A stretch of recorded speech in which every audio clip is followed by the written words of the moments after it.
What's up, everybody? Double G here for the fight game. No, I'm just kidding. That was just for Danny because we used Ball so hard, we used to bro. do that back in the day. FGB Radio. No, Double G Show here. Big D, his monthly appearance on the Double G Show. We have a very fun idea, and this is Danny's idea. I was kind of like, oh, how are we going to do it? And then I thought about it, and I'm like, oh, we're going to do it as a draft. So here's what we're going to do.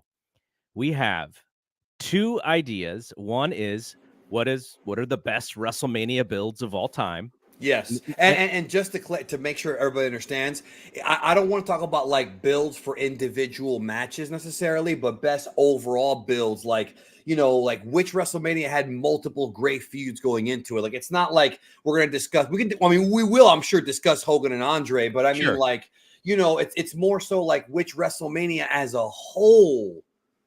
That I wanted to make sure we clear that, not just one match.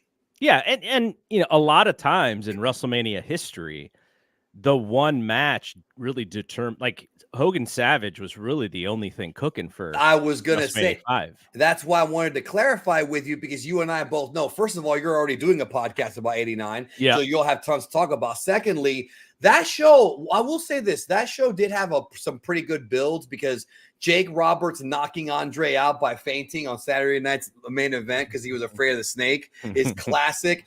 But Terry Taylor choking out Bobby Heenan. There was a lot of good buildups to that show. And we had that 3-hour primetime episode. I don't know if you've covered that yet, the 3-hour primetime where they're all talking to each other. Do you know what I'm talking about? I know what you're talking about. Okay, yeah. But anyways, I just wanted to say, yeah, it's mostly cumulative builds. So I just wanted to clarify that for the people. And then the second idea, so we're going to do two drafts. The second idea is the dream WrestleMania matches that never happened for one reason or another. And, what would have been the biggest ones, or what would have been our favorite ones. And we're going to do drafts. So I think we're going to go 5 picks each. And I'm going to actually give Danny the first choice, not only the first choice of the draft, but the first topic. Which one did you want to do first? Well, we talked about it beforehand, but if you want to rework it, I want to do the best builds first. So okay. Did you want to each pick 3, or how do you want to do we're just going to go your turn, my turn, your turn, my turn. All right, that works. That works for me. All right, so you get first pick. So you get the opportunity to pick the best one that you think. I'm going to pick one that's going to be really controversial. You're going to immediately be like, I already know you're going to be like, wait, why? Don't say WrestleMania 7. It's WrestleMania 7. I knew you were going to say that. I knew you were going to say that. Okay. Putting aside all of the controversial Iraqi war stuff, right? The build up to this WrestleMania, I loved it, because if you look at that card, I believe it's 14 matches, and I think 9 of them have storylines.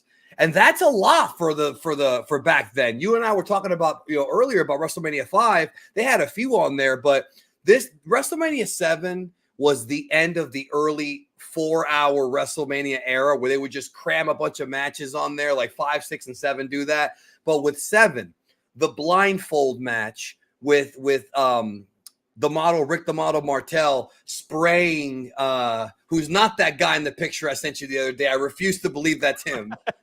But he's spraying Jake Roberts in the eye. Randy Savage and Warrior were feuding since going all the way back to like August, right after SummerSlam. And then the way that Savage whacked him with the scepter at the Rumble in the head, which I'm sure he did that for the boys, cracked him. That was phenomenal. After Sherry offers to fillet him on television, it seems, on that Royal Rumble show. Literally got on her knees. Yes, literally. This is real, folks. Go back and watch Rumble 91. And then also we've got the Bobby Heenan Boss Man feud, where he talked about his mother. That's another one. We've got LOD against Power and Glory, which was because of a Battle Royal elimination. Bulldog and Warlord were like the 2 big tough guys. There was that feud. So yeah, I love the build up to WrestleMania 7, and yeah, it may have this was the beginning of the collapse of the business. Really, it was WrestleMania 6 where it started, but this was, by this point, Saturday night's main event was about to get canceled. The viewership had gone down. The Hogan era was pretty much over. And I recently rewatched WrestleMania 7, and WrestleMania 7 is very bittersweet because it sort of is the end of what the 80s boom period was. Some would say 89, but I think it's 91 because you've got, who do you have on here? Oh, don't forget Virgil and DiBiase. It's another long feud. Rest in peace, Virgil. You've got Piper. Like, look at the guys on this show. Piper, Savage, Hogan. These are all rock and wrestling guys. They would slowly begin to fade out around 92. And then we got to the Bret Hart era, which still had a few of those guys, but not many. So, and then, of course, the Attitude Era. So I do love the build to WrestleMania 7, bro. And I love the show. By the way, folks have feedback on our choices. Definitely shoot a comment, and I'll post the ones that are relevant. And also, if you can like the live stream here, that leave will a like. us. It helps. And one more thing is, I forgot to do this in the intro, but I wanted to mention that Sam of the Power Bombshells, our Sunday morning afternoon show, they have done, I think they're on a crazy streak of how many shows they've done in a row. They're going to have to take a week off this weekend because of personal family issues. And so I want to send a shout out to Sam and her family because they are dealing with some pretty heavy stuff. So no Power Bombshells next week, and we'll figure it out. We'll Sam needs to take care of some stuff, and we'll circle back when that happens. You can just check out their Twitter feed, and they'll have information. Okay, so can I give you one counter to WrestleMania 7? That is not that it is partially related to the Hogan Slaughter stuff and them leaning into and the Hogan Slaughter stuff looks really bad in retrospect because the whole show was built around American patriotism. Not with the fact that a future president was in the front row, but go ahead, bro. Whatever. Okay, but here's the thing, and this is kind of counter to promotion in a way. Oh, it is. If it's what I think you're going to say. So Bob Costas was going to be involved in this show, and when he realized that they were going to lean heavy into what you just described, he pulled out, and he basically and you're talking about now Bob Costas being involved in wrestling it wasn't like this. Like he was involved in St. Louis wrestling when he was a much younger broadcaster. He was involved in some of those 84 WWF house shows. He did. I think he was on. Wasn't he on the War to Settle the Score? One of those MTV specials. He may have been. You know what else he was on? I don't know when the last time you would have seen this. New Year's, David Letterman, Vince McMahon versus Bob Costas. I think there was like a storyline of they had to, who was going to have the report of the first child born or something like that. Have you ever seen this David Letterman thing? Wait. What year? It had to be early 80s. Oh. But Vince McMahon is on this show. No, I haven't seen that. Now I want to see it. As a reporter going to hospitals to interview the first family who delivers the first child of the year. It's like a New Year's Eve kind of thing. It's like a gag. It's out there. I mean, it's for fun, but Vince is literally running to the hospital to interview, and Bob Costas is in this. So that history, and everyone remembers the Bob Costas show that Vince. That was after. That was many years after. Many years after. But you know what my favorite moment of that is, right? What? All right, I'm going to say it. I'm going to quote Vince when he goes, "We don't use the fuck word, pal." You remember that? Well, I read or listened to audiobook of an HBO oral history, and Vince is in the oral history. He's interviewed for this oral history, and he said basically that Bob Costas was just being rude, and he asked Bob Costas not to ask certain questions. Costas agreed and sandbagged him on live television. Now, not live, I guess, but when they I completely do not believe Vince, like in this scenario. Like not that Bob is above, being a showman, but come on, like you're telling me Vince McMahon is the truthful person here. So okay, so that being said, taking Bob Costas out of the mix, and Bob Costas gives his reasons, and Dave Meltzer covers it in the National. which is a newspaper that no one probably even realizes existed because it was a very short time. Yeah. And this is how I learned about all this stuff, was in the National. This is before I was a subscriber to the Observer. And Dave is writing like all of these things about, why this angle is bad, why Vince is creating enemies, and he's trying to be this wholesome entertainment, but this is going to bite him in the ass. And soon enough, the steroid thing is right going after to come later that year. And they go the right sex downhill. scandal. And the sex stuff, scandal. yes. Because it's wild, man. If you watch some of the MSG house shows from 91 and some of the other stuff, Mel Phillips I think he's still there. I think he's still there until later that year. I believe so. All right. WrestleMania 7 is underrated WrestleMania, I think. The build-up I thought was fun to watch. That's my point. If we were looking at best builds for programs on this show, the Savage Warrior program is very unique, and it is different than what they have done in the past. And you have Savage begging the Warrior for a title shot, and he doesn't get it. Then he helps Sergeant Slaughter beat the Warrior, so Slaughter becomes the champion. And then now Warrior has to fight him, and they have some actual stakes in this match, which is the retirement. Yeah. And this kicks off the small run with where Elizabeth is over like crazy once again, but that doesn't last very long. So it's a good pick.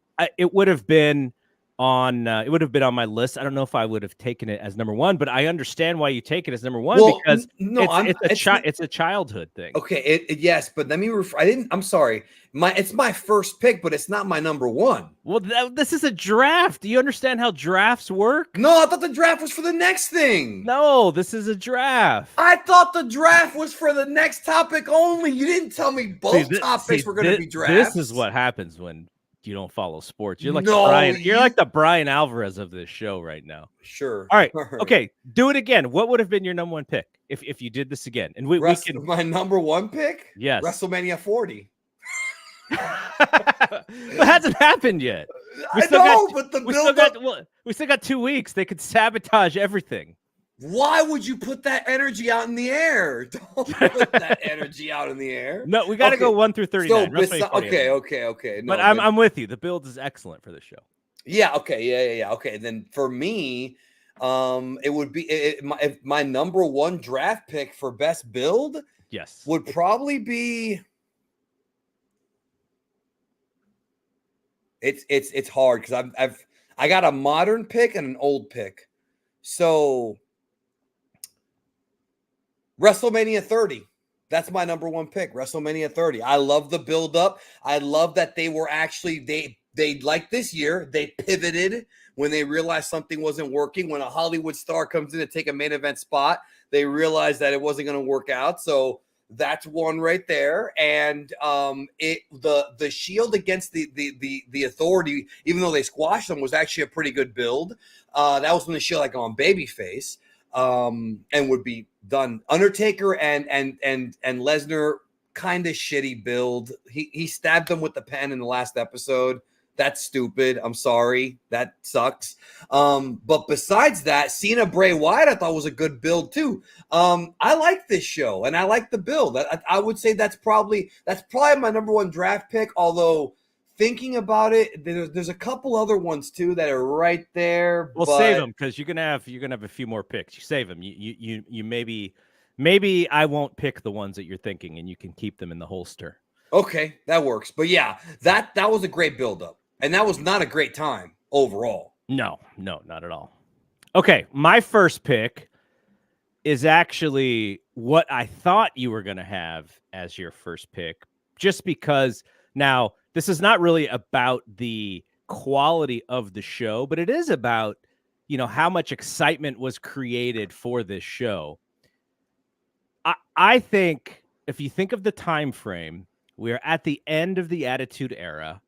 I fucking knew it. WrestleMania 17 has got to be number one for me. And it's because now some of it is for the build, but some of it is that they just had many programs that felt special. So, for instance, like you can go, this is the fifth match on the card.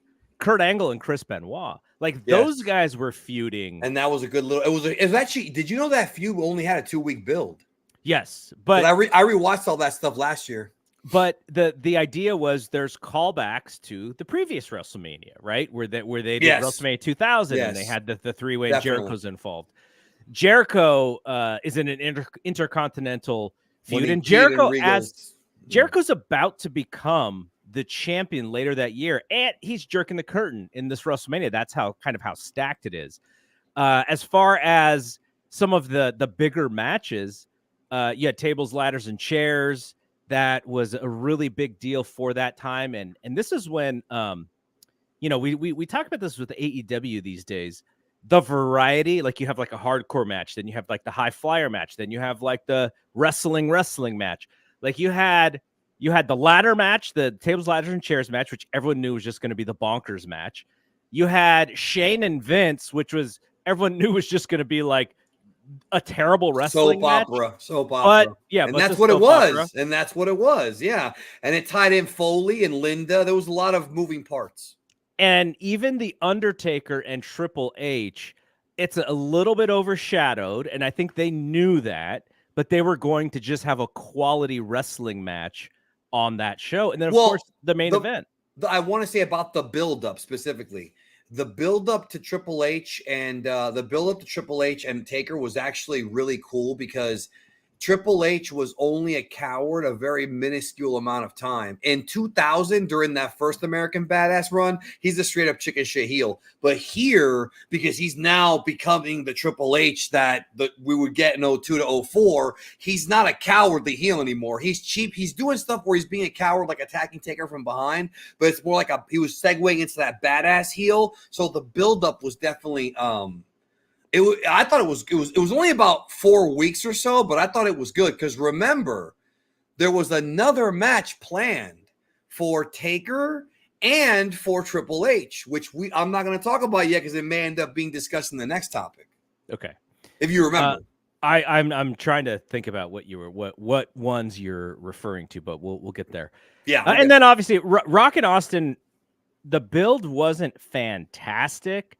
I remember it being like a little late, and I remember Deborah like oddly being part of it, and then they kind of dropped that. It. Yeah. And so that was really stupid. I thought, and gladly they dropped it, like rightfully so, they dropped it. But this is where, The Rock is doing his Austin impersonations and stuff. And just you got two guys who are just such high quality. But the WrestleMania, there have been moments, I think, when WrestleMania felt bigger to the public, but I'm not sure WrestleMania ever felt bigger to pro wrestling fans than WrestleMania 17. Yeah, well, maybe this one. I mean, this is the closest we've come since then. Maybe this is the closest we've come since that show to feeling that we're living in the good times right now, folks. Those of you out there, I remember the Attitude Era. I remember ruthless aggression. This is one of those times. Remember it. So that's a good choice, and honestly, that's probably a better choice than mine. I went with the nostalgic choice, and well, they're both nostalgic choices. Let's be honest. But that was a great buildup, and that is one that I saw recently as well. Like I watched all the television, and the thing is, I will admit this to you. I agree that the Rock Austin build, after watching it now with like 39-year-old man eyes, I don't think it's as fun as the 99 Rock Austin build, even though that was all Russo like wackiness. That time frame is also so chaotic because there's so many matches that get changed around on WrestleMania 15 in a short amount of time. Not just that, but that also was the beginning of Paul White's endless turns, because did you know that from WrestleMania, from No Way Out St. Valentine's Day Massacre to WrestleMania, he turns twice within just those 2 months. I don't know if you remember. And then he turns at Mania. Remember, he turned at Mania. So that's 3 times in 2 months. So the endless turns of Paul White began right when he first came in. Do you remember that? They should have just kept changing his name too. Remember, he was supposed to come Big in Nasty, as, right? Or Big Titan was one of the early rumor names. All right, you got the third pick. You can go. All right, my third pick is the third draft. I'm going to go with WrestleMania 19, what many consider the second best, because I vividly remember the build up to that show. First of all, look, I understand he's a controversial figure. Vince versus Austin. There's no controversy, by the way. He's a You know what I mean. He's a terrible human. Okay. I'm not denying that. I'm saying he was awesome in this buildup. He was an awesome heel. You're talking about the Hogan buildup. What created what? Well, Hogan. Yeah. Was Hulkamania the reason, or was Vince McMahon behind Hulkamania the reason? Yes, which both are true, because he didn't create Hulkamania, but he did push it better than anybody. But anyways, yes, that was awesome. I know that the business collapsed here too. It did like 500,000 buys, something like that, and they blamed Seattle, even though it was probably the Hogan Vince match that wasn't that big of a deal to non-hardcore fans. Obviously, if you're an old school fan, you're going to get the whole story. And then you've got Rock and Austin 3, which it didn't have as good of a build as the first two, but it did have the Rock concert. It had all the things we're seeing now. Hollywood Rock, the original Hollywood Rock, not Hollywood Rock 2.0 that we have now. And he was phenomenal. Him and Hogan doing the Rock of Jabroni the month earlier and like all that. And Austin was just, oh, you're afraid of me. And then, Dwayne cuts that awesome because he lost to him twice. Then Dwayne cuts that awesome promo at WrestleMania because he's in the movies. No one remembers Act 1 or Act 2. Everyone remembers Act 3. That was the best promo he's cut for any of these matches because he won that one.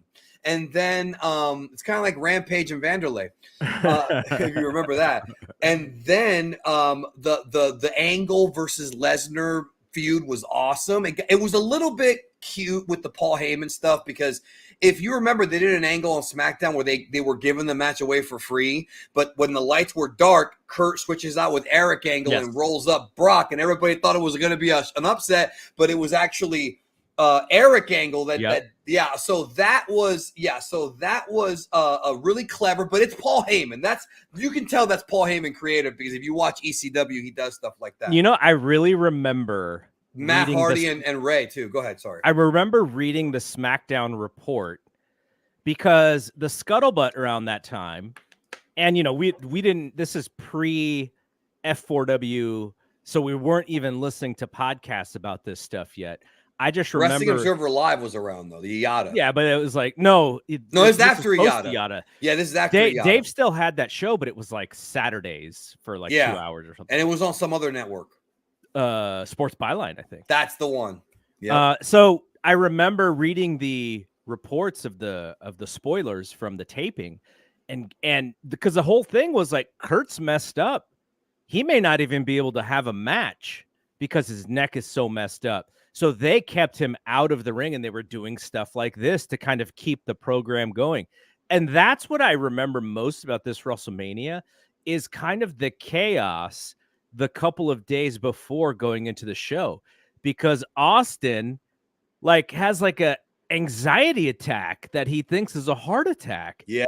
And he's in the hospital the night before the show, and they're not sure if he's going to be able to do the match. And I think Austin has said, I drank too much coffee and then I had an energy drink. He said he drank 2 energy drinks. Okay, I truly believe it was a panic attack or an anxiety attack, because those actually do feel like heart attack. I don't know if you've had an anxiety attack. I've had an anxiety attack, but I didn't get the heart attack symptoms. But I've been told that they can get that serious. Oh my God, dude! It's just just can't breathe, and so I've had it to where I have really bad stomach aches, and that's the one I have. So that is where my brain goes when it comes to the show. Obviously, the quality of the show is excellent, and I think the thing that we remember most is the biggest what if maybe in WrestleMania history. John Cena and Jay-Z, who would have won the rap battle? Okay. Not who would have won. Come on. But Jay-Z was rumored to show up. With Fabulous was the one. Fabulous was the other one, yeah. And both would have destroyed John Cena. And so the big what if is, what if Brock Lesnar hits the The whatchamacall? The shooting star. The shooting star. Yeah. If Lesnar hits that shooting star, is that the greatest match in WrestleMania history? Well, you said that a long time ago. I think you and I both said that if he had hit that shooting star, it would have made it the best WrestleMania ever. Yeah. Because seeing a guy that big do, and by the way, he can hit it. It's not even a secret anymore. Well, he can't hit it anymore. No. Before that, when he was in OVW, this used to be a thing where there was like one clip floating around. But if you go to YouTube and just search up Brock Lesnar shooting star, he did it at dark matches for Raw and SmackDown. There's a dark match out there, yo. I think it's Shelton Benjamin and Brock against Rico Constantino and I think Nick Dinsmore. I could be wrong. These guys have like what Dave would consider a New Japan style 5-star match on the pre-show. They're sitting there doing Germans. Dude, they're doing neck drop moves, and then Shelton lays them out there, bro, and then Brock, boom, shooting star. And I'm like, that was the best match of the night. Yeah. I didn't even see the Raw that it was attached to, but that was the best match of the night. Because you know what I mean, right? Like those crazy Will Ospreay matches. It was like one of those. It was like one of those. Oh yeah. Yeah, it was very much like a Young Bucks match. But WrestleMania 19 had a great build. The Miller Lite catfight girls were hyped up a lot. The 3-way tag match wasn't that hyped up, but Jericho and Michaels, that's another great buildup. And they've done that one a few times. Not at WrestleMania, but that was a great buildup. You know, he dressed up like Shawn, and that was his idol. Like, I love it. Anyways, what's your next one? All right, my next one, I'm going back in time. And some of this, the bias here is obviously of how impressionable I would have been when I was younger. But if I look back and I think of, what pro wrestling was to me in 1987, it's got to be WrestleMania 3. Now, that's a big one. I will admit, there is a lot of filler on this show, but there's a lot of good. There's some really good builds. You remember Roddy Piper Saturday night's main event with the retirement video to Frank Sinatra's My Way. Do you remember that? I rewatched. I turned on the stream to see what was going on in the chat. I rewatched all of that stuff. In fact, I'm so glad you brought it up because I got to talk to you about that in a minute. It's on the same page, but yes, I remember that. I remember when Piper snapped on the flower shop. I remember. I remember like the Jesse Ventura was like the MVP at that time.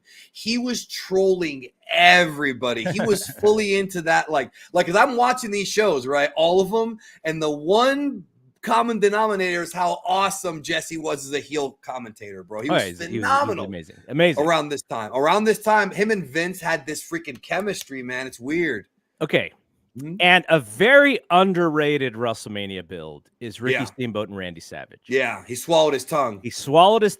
I remember when I saw this, and I rewatched some of that too the other day. On Superstars, where Savage attacks him with the bell. October 86, I think. And he is doing elbow drops with the bell onto Ricky's throat. He's just killing this dude. And Ricky makes the heroic comeback on Saturday night's main event.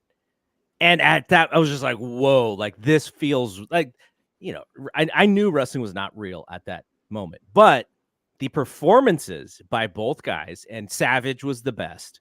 It just felt realistic. Everything Savage did felt realistic. Have you ever noticed that? Everything he did felt realistic. And going back to your Jesse thing, when Savage would do one of those moves with the ring bell, Jesse would just go, whoa. Or one time he goes, you know what? He's got it coming, shoving the referee around, bullying referees. And then when a heel does it, we'll tell the ref to get out of the way then. I love that guy, bro. Bobby Heenan, that's the one thing that this era, that's one thing we can't recapture in this era. Corey Graves is not good at it. The heel commentator troll, we just can't. Vampiro's the closest one because he's always a troll. And then, of course, the main event, they did this thing on Superstars where they gave the Wrestler of the Year award to Hogan. It was the 3-year title. It was congratulations for 3 years as champion, and then Andre got like the Wrestler of the Year for being undefeated. But Hogan's trophy was bigger. Yeah. But did you know? No, this is what I'm going to get to. Did you know that that's not where that angle began? What do you mean? Yes. I found a lost gem, my friend. By the way, my weed kicked in, so I'm gonna be real good now. I found, no, for real, I found a lost gem I will send to you. Prior to that angle, at the January MSG show, hold on to your seats. I found this, and when I found it, I was marking out because I had never seen it before. Hogan defends against Orndorff, right? He wins. I think it's Orndorff. He wins with a leg drop, whatever. Andre's the timekeeper. He walks to the ring with the WWF title. Hogan's posing. Andre's behind him, and he's looking at the title and looking at Hulk. And they're zooming in on it, and Gorilla's like, "There's that title." He's proud of his friend Hulk Hogan, and he's looking at the title. And then when he tries to give it to Hulk, Hulk grabs it. But like Andre's holding it for a second, like they do in the sitcoms, right? And then he finally pulls it away, and then Andre like gives him the thumbs up. Dude, did you know about that? That's pretty brilliant, actually, and it makes sense. It was before the freaking Superstars angle. They already were putting the seeds. But they were already planting the seeds, dude. It makes sense because MSG is where Vince wants to experiment, right? Like if it works there, then it tells him that it's going to work everywhere. Did you see that makes though? Like, I don't know. I've read about that before, but I don't think I've actually seen if I find the clip again, I'll send it to you. Yeah, shoot it over to me. Dude, I was like shocked. I was like, wait a minute. I thought it started on Superstars of the Trophies like you did. Yeah. So there's an Observer in 1984 where Big Dave writes that this is after Hogan won the title from the Sheik. Big Dave writes that Andre should turn, and then they do the match between Hogan and Andre, and then Hogan beats Andre, and basically you're printing money. So Dave writes that in 84, so 3 years before they did it. So I don't know if everyone saw that coming, but to Dave in 1984, he's like, oh yeah, this is where you got to go with this stuff. Well, Greg Gagne claims that him and Vern had a Saturday night TV special planned for 84. He's like, that sounds familiar, doesn't it? On NBC, that they were working with NBC, right? And that match, had Hogan not left, Hogan was going to beat Bockwinkel for the title in December and wrestle Andre on the Saturday night AWA show live on NBC. That's what Greg Gagne claims. Yeah, but sure. Hogan left. For real. He said that. I'm not making that up, bro. That Vern Gagne and Dick Ebersol relationship that we'd always heard about. Right. Well, right. But I'm not BSing you. No, I'm not. I don't think you're BSing. Yeah. He said that, and I was like, okay, wow. All right, let's get through the next three picks a little bit more quickly. Yeah, sorry, I like wrestling, bro. What is your third? My third would be WrestleMania 10, because this is when I was fully formed as a wrestling fan. Mm-hmm. This is you can talk about Jimmy and Jey Uso this year. You can talk about Jeff Hardy and Matt Hardy 09, which was terrible. Yeah, that was bad. This is the best brother versus brother feud ever done. This is the best one. The build-up with the Survivor Series, then they become teams, kicks your leg out of your leg, and then the promos they were cutting. And I love how realistic it is. How after Christmas, Brad and Owen are like, me and Owen around the holidays, we made up around Thanksgiving. Mom was real happy to see us. But January, the Quebecers are going to lose to Brett. I remember that, right? How they were like, oh, during the holidays we made up. See, that makes sense. That's realistic. That kind of stuff does happen. Yeah. And it wasn't Thanksgiving because that was Survivor Series. But that was a great build-up. Randy Savage and Crush, underrated build-up. Remember, Garrett, the week before WrestleMania, on the march to WrestleMania 10, Vince is is interviewing Randy. And Randy, for the first time, I don't know if you and I talked about this during 30 for 30. Randy looks at Vince and goes, you want to talk about my life? You want to talk about the divorce? Let's talk about the divorce. He brings up the real divorce with him and Elizabeth on television for the only time until WCW. Do you remember that? So I don't want to take you away from your point, but in 1992, I think he goes on somebody's radio show. Okay, I know what you're talking about. It was September of '93. He went on WWF or Radio WWF and cut No. a promo on Hogan. This is before then. Oh, this is before that. So this is late '92. It might have been a Resi. A Resi was the big guy back maybe then, it's a Resi or it's some show, and they asked him about Elizabeth, and he said something to the effect of, "Elizabeth and I are divorced, but I wish her the best. I will always love her, Elizabeth, if you're listening," or something like that. So yeah, but talking about that on actual television, different story. It's go watch the March to WrestleMania 10. It's it's on Peacock. It's called the March to WrestleMania 10. But anyways, that was a great build. The Yokozuna Luger build, not the best, but at least it was long. And okay, what about the way that they did Brett and Luger at the Rumble? Because that's related to the build of this show. I loved it. It was the first time they had ever done anything like that, and it was a great cliffhanger for the television, because then it became like a couple weeks before they actually did the coin toss. Dude, I love the build to WrestleMania 10, bro. I love that build up. I love the Shawn Michaels Razor thing. Shawn leaves, Razor wins the belt fair and square. Shawn comes back, he's still the champion. All of these like double champion stories we've seen throughout the years, all of them were nothing before this one. You know what I mean? Like when they do the interim versus this is it right here. Yes. No, so, WrestleMania 10 was awesome. I will say, because WrestleMania 9 was so weird, and it was like a transitional and it was also not a good build. Not a good build, not a good show. I think there are some fans who think like that's an underrated show. I still don't really like that show that much. But coming off of that, I think the one demerit, now this may be a credit to what you were talking about when they changed the Daniel Bryan thing at WrestleMania 30, or it could be a demerit. But Vince's whole summer is Lex Express, and so much so that they do the count out at SummerSlam so that they can anoint him at WrestleMania. So you're spending all this time, all this money. Lex is in a bus. Lex is doing all this stuff that he hates. He just wants to lift weights and eat food. Did you ever see that clip that surfaced recently on the internet of Luger with the WWF title at the house show and the crowd's no, I mean, that's a famous thing. I don't know if I've ever seen the actual video of it. Oh, well, he comes out and the guy introduces him as the new World Wrestling Federation champion. So the crowd thought they were at a taping for Aftermania. Yeah. He comes out with the title, right? And they're playing dun, dun, dun, dun, dun, and he comes out, right? And he's like putting his hands up, and the crowd's just like, I promise you, the crowd is not reacting to this. And then he throws the belt at Cornette and Vince because they were doing commentary. It was a Superstars taping during a dark segment. That's what it was.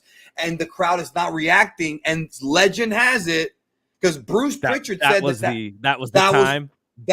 Bruce Pritchard says that's when they realized. Okay. And I think it was in like Poughkeepsie or something like that. Post WrestleMania 10, what is Brett's program? Owen. As champion. It's Owen. Okay.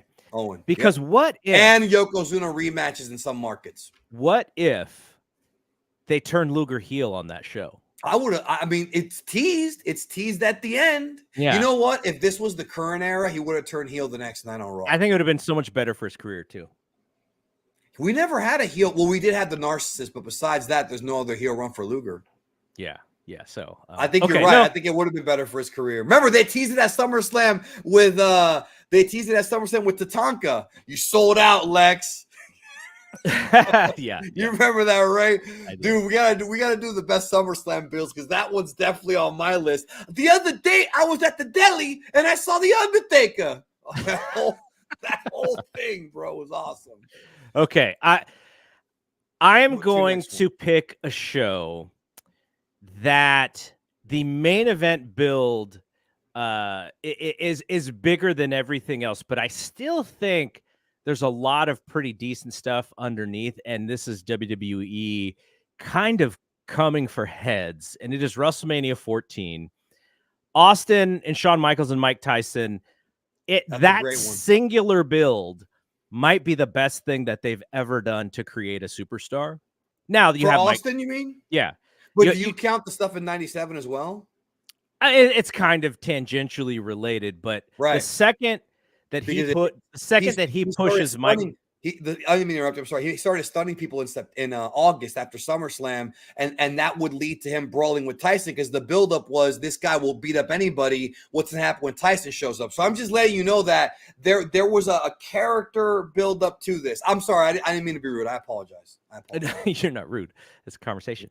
I'm sorry. The second that he pushes Mike Tyson is like it's a movement, right? It's like one of the biggest moments in the history of that company. The second he pushes Mike Tyson, and he does exactly what you said, which is, I'm not scared of anybody. I'll fight anybody. Like, you know what Eazy-E said about that? Have you ever heard what Bischoff said about it? What did He Eric say? said he realized they were fucked when he goes to a sports bar that night after Nitro. This is after Nitro, where all the boys go hang out at a bar, and he sees ESPN, and they're showing the Tyson push, and he's I saw the same thing. Yeah, you saw Bischoff that's how said I that. saw. No. That's how I saw that. Oh, you saw it on ESPN that night. I was playing a city league basketball game that night. So we're playing hoop, and we go to a pizza parlor after the show is over, and I'm watching the TV, and ESPN covers the Tyson and Austin thing. That's what Bischoff said he saw, and that's when he looked up and he said, "Oh, well, we're fucked." Yeah, I mean, he should have known before then, but that's why they died in the way that they did. Well, I think Kevin Sullivan tells the same story, so maybe they were all together. Maybe they were all, I don't know. Maybe. But that's a good pick. Okay, and so just quickly, LOD returns. Some of the other stuff. Yeah. No, wait, Kane and Taker. That's the big one. That's the best Kane one. and Taker. That match is not good, but I like the match. The like just the creativeness in that angle. At Russo, least the first time, the first go around, when because we're going back to '97 at the Hell in the Cell, right, to lead to this match. Even before then, there is creativity in there to build to this match. Remember, surprise. Remember, this whole thing started. I'm going to hit you with some badass wrestling knowledge right now. 2 weeks after Revenge of the Taker, which was April, because that was the show that he burned Paul Bearer's face. When he burned Paul Bearer's face, right, 2 weeks after that is when Paul Bearer said, "You work for me because I have a secret." When he whispered like they had a secret, and the whole thing was, "What's the secret? What's the secret?" Remember, Paul Bearer was like Paul Bearer's bitch boy for a while. Then eventually it was, "Oh yeah, Kane is alive," and then that was in like July, right? So I'm saying from May all the way to WrestleMania, that's almost a whole year. It's like 11 months. No, I mean that whole creative, the whole mysteriousness. Cornette and Russo make a great team. It worked up until that match, and then then they had to kind of circle back and change the story and pretend things didn't happen. That's just what it was. But that was a pretty big deal, I thought. And then you kind of see The Rock coming as well. Not that he wasn't already, sort of. You didn't see him. That was the show when he said, "Smell what The Rock is cooking" to Jennifer Flowers. They put him in a position on that show to make him seem like a much bigger deal than he was on television before then, I thought. So very smart stuff about the build to that show. So that, because I think that's the. What about Owen Hart, Triple H? That was the remainder of the screw job there. Yeah, it that is was the end. That was the end of the screw job story. But we talk about what is the best angle that they've ever done, and I think people think Hogan Savage, and now maybe this bloodline thing is there, but like the best usage of their own celebrity power and a celebrity. You could talk about Mr. T. I think this was better than the Mr. T thing, and utilizing Mike Tyson for Austin was just brilliant. Man, that's Mike, what, 4 or 5 months after biting Evander Holyfield's ear? I mean, that dude was a major controversial figure back then. Yes. All right. All the paparazzi loved him. So you said 14. That's your pick. 14. Okay. Now we're going down. This is number 4. Shit, this is gonna be tough. I'm gonna go with WrestleMania. I don't know if I should say it. I'm gonna go with WrestleMania 39. The one from last Okay. year. That was a great build. I actually love the build. The Cody thing coming back at the Rumble, the back and forth. Really, you know what it was? It was the Heyman stuff on Raw, where they both get emotional talking about Dusty. There was a lot of Dusty's ashes are all over Cody's career as far as like, as a character. And then the Rhea Ripley Charlotte build, how they went back to Mania 2020. The Bianca Becky build going back to SummerSlam was great. Gunther was on fire, feuding with Drew and Sheamus at different intervals. Him and Sheamus had the best match at the Clash of the Castle show, so they went back to that. Now we are in the middle of the Triple H creative era. Triple H's first real WrestleMania, and Vince's last, because Vince worked the show. Remember, this is Vince's. It's weird and it's sad that he's a sex pest, but WrestleMania 40 not having Vince there, that's kind of weird. You know what I mean? Nah, I don't. I think it's what happens. Like people, I know. He's an asshole. But it's the evolution of stuff. Like the business has the wrestling aspect of the business has absolutely passed him by. That's true. That's a good point. But you're right. It's what happens in everything. Like the person who creates it has to hand it off. He just did a poor job of handing it off. Like he literally should have handed it off 10 years ago. Right? Yeah. So that was, and then the Cena Austin Theory feud was actually pretty good, underrated build. So I do like WrestleMania 39 a lot. I actually like the build up and I like the show. What was poorly built on that show? Okay. Now I think this is the best argument for what you just said. The Bloodline storyline, it headlined both nights. 2 main events. Yes. 2 giant main events. And the WWE Tag Team titles main event at WrestleMania for the first time ever. Yeah, I know it wouldn't have if it was one night. I know, but still. Well, it was well done. WrestleMania 1. Well, that was right. You said tag titles. Yeah. That was, yeah. But yes. So, yeah, no, that's great. And then the Bloodline, all that Bloodline stuff, all of it was great. So yeah, that's my pick. Okay, I am going to go WrestleMania 21. Now I love that. This is the LA WrestleMania. That is a good pick. They do these really fantastic videos where they're satiring films that are popular around, that are just popular movies, pop culture kind of things. And there were some programs that I really, really liked. Obviously, Batista and Triple H was just fantastic. I was actually at that Royal Rumble that year in Fresno, where it was Cena and Vince Torres quads. Vince Torres quads running into or power walking into the ring. But Batista and Triple H was fantastic. The way they built that entire storyline. Should have given up the reins then, bro. Oh my God! Both his quads. Cena and Bradshaw was not as good. That was more like an Attitude Era type of build with a lot of angles and talking. Yeah, that was a total Attitude Era build for that one. I liked it because it was different than Batista and Triple H. But here are the two that Shawn and Angle, right? Well, Kurt and Shawn was good. That was beautiful. Ray and Eddie, there was that was great. You were a big mark for that whole story, and so was I, bro. Who's your poppy? Yeah, it was just Eddie on a different level, right? Eddie's so comfortable. Maybe in his best run. As a heel, he had the year prior he was crowned, as the champion, and now he's really comfortable. He doesn't have the responsibility of being the champion anymore, so he's a little bit more free. And it's a fantastic build. Him and Ray, and now there's lineage to Dominic today and Ray. So also that awesome. WrestleMania proved that Vince still reads the Observer.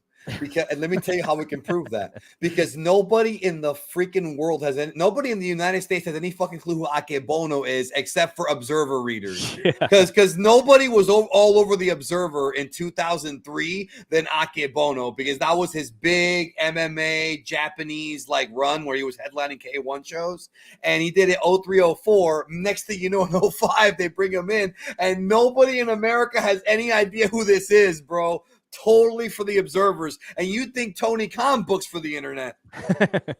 WWE was doing it in 2005. All right, let's get to our last picks here, and then we'll get to the dream matches, because I think that one will be even more fun than this. Okay, well, I'm having a good time. But my last pick is going to be WrestleMania 23. WrestleMania 23 from Detroit. That one had that. People forget. The last time that we had Monday Night Raw and SmackDown both be equally great before this Triple H era was in 2003. If you remember, and Draven and I talked about this a lot in multiple episodes of the KLB, because we're talking about this because it's not talked about a lot.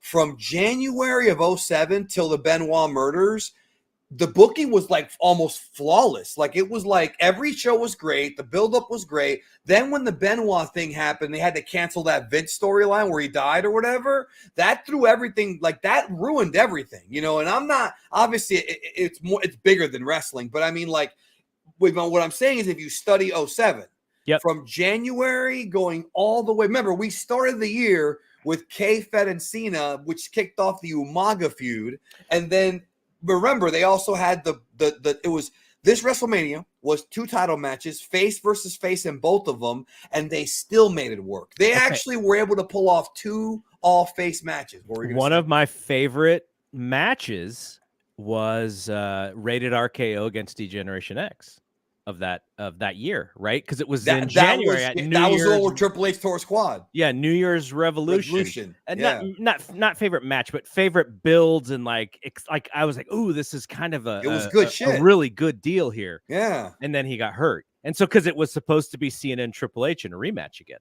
Yep, but it was Cena Shawn Michaels, and I thought that was a better match. Probably made it a better match. Yeah, and it was a great story, and Cena got emotional. I love WrestleMania 23, but yes, that is my pick, and you know, it's not just that. They were gonna do there were other, like even the Money in the Bank had a good build up, because you had a lot of stars in that one, and then of course the Battle of the Billionaires, Vince and Donald Trump. Again, 2 controversial figures. We can't erase them from the equation because Donald Trump was super mainstream at the time with The Apprentice, and Vince was not quite as mainstream, but this show broke the million buy record.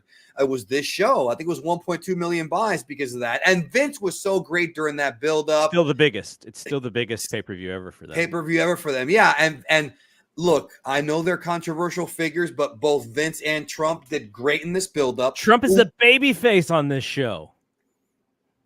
Yes, he is. That's true. You're right. It took me a minute for that to click.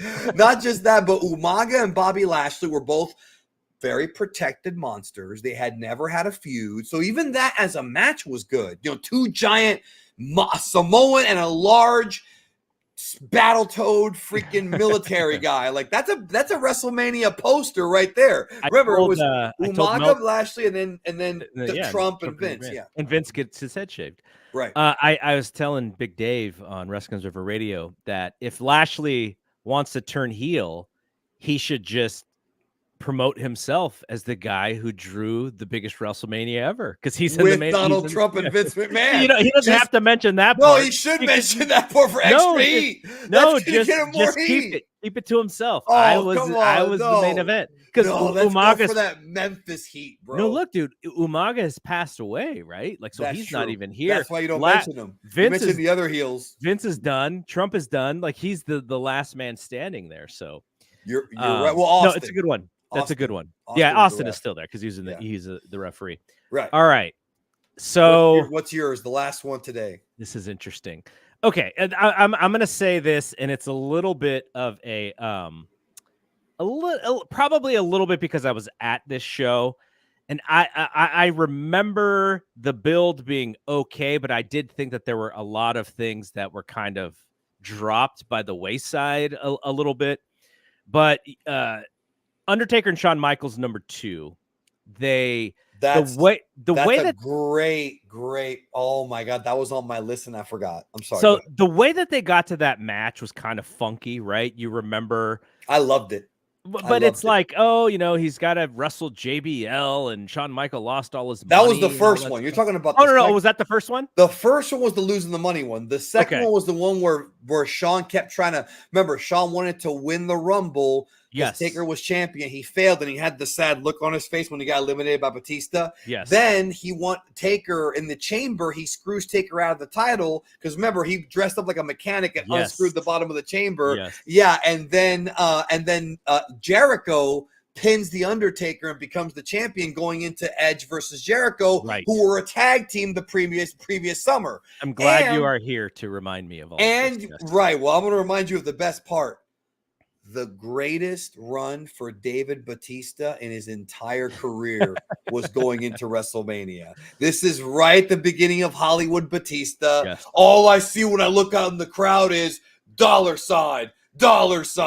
And remember how the whole storyline started because at WrestleMania 21, Batista and Cena were both coronated, and the company went right behind Cena and left Batista in the dust, which is kind of true. He's not fully lying about that. There's truth to what he says. I love that build-up. CM Punk and Ray got cut for time.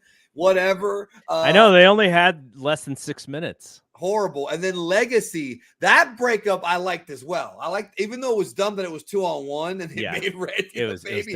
Because Randy was the heel and he became the baby face. But Legacy, there are some flaws in here, and I will. Legacy was still great though. Legacy was I like the Legacy. The Bret Hart and Vince thing was really dumb. When you look at it, with hindsight, it just had to be simple. It just had to be very simple. The Jericho and Edge thing was really built up very well, I thought. Yeah. And like you said, Cena and Batista, but Undertaker and Shawn Michaels, they really put both of these guys knew. And I still, even though people will argue with me about this, I still like the second match. Match better. Don't argue with Garrett. That's the best one. That's the better match. And I will say, I was at both of those matches. The reason why I say the second match is better is because I was with the first one. I was with my buddy Eddie Zuko, and my buddy Blake, and I was calling the spots as we got to the end of the match, and I was like, "This is so predictable." But then the after when I kind of check all the message boards and stuff, everyone says 5-star match, and I was there in person going guys, that was so predictable. Yeah, it was, but it was awesome. But I also didn't see it with commentary, right? I saw it live. So that's true because when Shawn kicks out of the first tombstone, JR has one of the best calls of his life. I just had an out-of-body experience. That's one of the best calls of his career. And it was that late in the game. The second one, the reason I like the second one the best is because I was pretty sure Taker was winning, but there was still that element of I wasn't 100% sure. And in the first match, I was 100% sure Taker was winning. There was no. This was the one time they got you. Yes. Yes. So that's why I liked it. I love it. I love it. Yeah. And hey, Sheamus and Triple H. Remember that was his. They were real life. Triple H saw a lot in him, and that was his boy. That was pretty good. Yeah, that build up stuff. All right, this was a good build. Let's move on to the dream matches that never happened at WrestleMania. Yes, draft. The main event topic. Okay, since I let you have the first pick, I'll go first here, but I don't think I'm taking the one that you want. I want all of them. I don't know. Okay, it doesn't matter. My number one pick is a little bit out of left field. I'm going to guess for what most people are thinking. My number one pick is we just get done with WrestleMania 29. We understand that Rock is going to go away, and who comes in but none other than Brock Lesnar. And so the Wrestling Observer basically after that WrestleMania is I think we're going to build to Rock and Brock for WrestleMania 30. You remember this, right? Wait. No, yes and no. What I remember is some story about Court Bauer sending you a message telling you something like, "Oh, it's happening, bro. It's happening." And then I don't remember that. And then it was some shit where when it didn't happen, he was like, "Oh, there's some bullshit, some behind the scenes bullshit." You don't remember that? I kind of remember that. I loosely remember that. But was I not supposed to say it out loud? Is that why you have that face? No. I literally don't remember. I literally don't remember that conversation. That did happen. Somebody told you. I think it was Court Bauer. Brock Lesnar and The Rock, I think, is the second one. When Lesnar comes right out of the UFC, he's back in the WWE, and then he has that first match with John Cena, and then he loses. Rock and Brock Lesnar, like, because one of the reasons why that was a dream match is because their first match happens because Rock is done. And so, he does come back at WrestleMania that year, but he's kind of done as a full-time wrestler. He's going to Hollywood. And so then Batista comes back and Brock Lesnar comes back and Rock is done. He just finished the 2-year program with John Cena, or the 3-year program or whatever. So like, just the timing was always off, but I was just like, man, that would have been giant for WrestleMania 30, right? I mean, what we got at WrestleMania 30 was great. No, but that would have put it over awesome. the top. That would have put it over the top. That would have been a mainstream thing. And hey, at Mania 30, we did see the only in-ring trio of Austin, Rock, and Hogan. So and I was there for that. And that's going to be a cool memory for me, that I was in the building when Hogan, Rock, and Austin were all in the ring together. That's like a cool, like no wrestling fan can say that's bad. No matter who you like or who you don't like, Yeah, but I just remember, like, because we're going to go through some fantastic ones. Right. But, like, that was the one where I was like, okay. I think you were hyped for it. There's a peak here and a crossing of, like, these two giant stars. Because people think of the Brock Lesnar of today. The Brock Lesnar as the UFC champion was miles ahead of the WWE popularity wise. Yes, mainstream popularity. He was their big star after Chuck and Randy. He was their biggest star ever, maybe. Not that Connor was. Maybe Connor. But he's got the Khabib. From a pay-per-view buy perspective, maybe it was Connor, but Brock main evented UFC. Well, yeah, 100. we were both heavily into that. Was the fight game era. We were both heavily into UFC at the time. I still like it, but I'm not like watching everything like back then. We're watching everything. All right, so that's my first pick, Brock and Rock, and I guess we should say, when should it have happened? Well, it should have happened at WrestleMania 30, right? And could it have happened? Yeah, I think so. I think so. And see, because the thing is the other reason why we thought it was going to happen is because we're like, oh, WrestleMania 30, they need the hook for WrestleMania 30. Rock and Brock is perfect. So that's my first pick. What's yours? All right. So my first pick is Stone Cold Steve Austin versus Hulk Hogan. That's my first pick. What could have been the biggest match ever, possibly, especially for the fans. The star of the 80s against the star of the 90s. Boom period number 1 under Vince Jr., boom period number 2 under Vince Jr. Literally two guys who, besides Rock now, Austin and Hogan are two people that are like household names, even to non-wrestling fans. Even non-wrestling fans know Stone Cold. They've seen clips, or you just know it's part of the pop culture. And we almost had it for WrestleMania 18, but Austin vetoed it, and he regrets it. He says it all the time on his podcast. He regrets it. Rock got it instead. Okay, but can we talk about why do you think he said that he didn't want to do that match? I think he said he didn't want to do it. I forgot the reason why I remember, I think it was he didn't.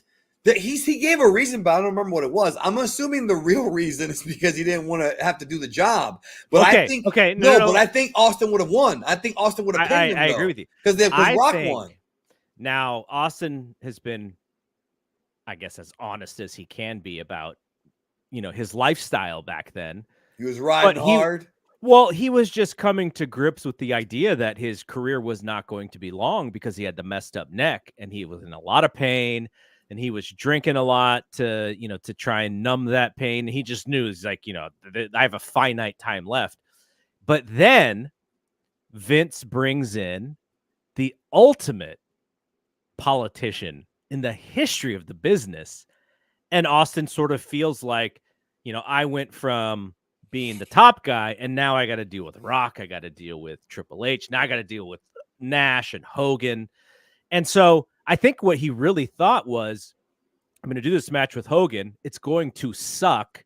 And Hogan is going to manipulate the audience and be the babyface at the end, which is what he does with The Rock. Well, the right? match didn't suck, though. I didn't think the Rock match sucked. No, well, I mean, the match with The Rock was fine, but Austin, knowing that he was sort of at his end, he's just, I mean, what is Austin doing at that point? Kicking and punching and stunners. Yeah, like that's he really was doing what the gimmick. Yeah, at that point he was done. And Hogan can't do anything at that point. Like he's punching and kicking and back raking and stuff. So to Austin's point, I probably would not have been even as good as the one with The Rock. The crowd would have responded in an insane way, but maybe Austin thinks that he couldn't have controlled the crowd and he would have got out. That could have been numbered by Hogan. That could have been it too. Now, there were other opportunities, though. There were rumors of them trying to get it done for 04. Then there were rumors of them trying to get it done for 06 and that was one they were really working on. If you remember, in 2005, Stone Cold came back to referee a match on Taboo Tuesday. Right before Taboo Tuesday, Hulk Hogan was on WWE Homecoming, which was the Raw, the 3-hour return to USA after Spike, and Hogan challenged Austin in the ring. Stone Cold Steve Austin, I'll see you at WrestleMania on Homecoming. And then Austin never responded or didn't do anything. And that was the opportunity right there to do it. And Austin still didn't do it. And then the third time he could have done it was for WrestleMania in Dallas, because there was all kinds of rumors of Austin coming back on that show to wrestle his last match. And Hogan can barely walk at this point, though. No, we haven't gotten to the barely walk yet. Barely walk was 2011. That's when he could barely walk. That's what you're talking about. Dallas, you're talking about Dallas 32? 30. No. Dallas 20. No, Houston. I'm stupid. Okay. Yeah. Houston. Okay. I was at that. Yeah, 25. The what? 25. Yeah, that's the one they could have done it with Austin. He didn't want to do it. So I think that probably would have been their. That would have been massive. Realistic. So what is that, 2009? Yeah, that would have been near the end of both their runs anyways, because Austin was banged up and Hogan was doing one match a year at that point. Hogan is rough, because Hogan and Randy Orton was what, 2005? 2006. 6. Hogan's not Hogan and Michaels was 2005. Okay. Yeah. That's what I'm saying. Like Hogan probably still could. It wouldn't have been a 5-star classic, but it would have been a brawl. But they would have had to smoke and mirrors. Smoke and mirror, sure. Yeah, easily. By the way, I want to shout out. I see my buddy Richard Becerra in the chat. I got some Loch Lomond whiskey here that I'm sipping. I told Danny before we started, I was like, you know what? I kind of have a feeling that I want to have a little bit of whiskey, because whenever I do my fantasy football and my fantasy baseball drafts, I always, for some reason, I always want to have a little bit of bourbon or whiskey. So I have some Loch Lomond whiskey. No, it's a great pick. It is probably it is a better pick than mine in the aspect of it would have drawn the most money, but politically it was hard, which is why it didn't happen. It should have happened at WrestleMania 18. And why it didn't happen? Well, Austin had his opinion on how things should have gone, and he was tough to work with. Hogan's the master manipulator. So you have two really strong-minded guys about what wrestling is all about. So no, I love that pick. It's a great pick. Okay. Now, I actually had two above Austin Hogan other picks. So I'll go with Austin versus Goldberg. Now, here's my issue with picking Austin and Goldberg. When could this have happened? Vince McMahon. Vince could have made this happen at any time, right? That's true. If he bought out Goldberg's, yeah. It could have been WrestleMania 17 if he really wanted it to be. They were going Austin Rock Maybe was that the might not have giant. been enough time. Yeah, Yeah, maybe yeah. 18. You already had your path about where you were going there. Yeah. 18. Austin 18. Austin and Goldberg at WrestleMania 18, they That's a would big have one. drawn so much money for that match. Austin and Goldberg and Hogan and Rock. Are you kidding me? It would have. You might as well throw Undertaker and Sting on there. Okay, no. This is a great point. What you just brought up. No, Right? but WrestleMania No, 18 was like listen, that. They had so many stars. What about WrestleMania Kane 8. against fucking Diesel, bro? No, Fake okay. Kane. No, Fake this is Diesel. no. Fake Diesel.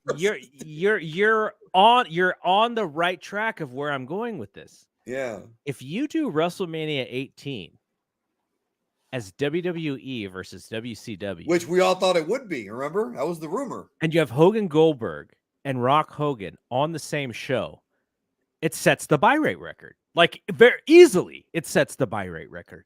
I would think so. If it's right after the end of WCW, yes. And so if you set the buy rate record, yes, whatever you have to buy out from Goldberg's contract, you paid for it. Like, and then you just have Goldberg for free. well, remember after the that. big controversy was that he didn't want to do that because then there were other guys on the roster who felt they should be getting paid that much. It was all about jealousy in the locker room. We can't raise the pay. Okay. It would break the pay rate or whatever. Okay. What it is, and this is historic because I'm reading about this in 1989.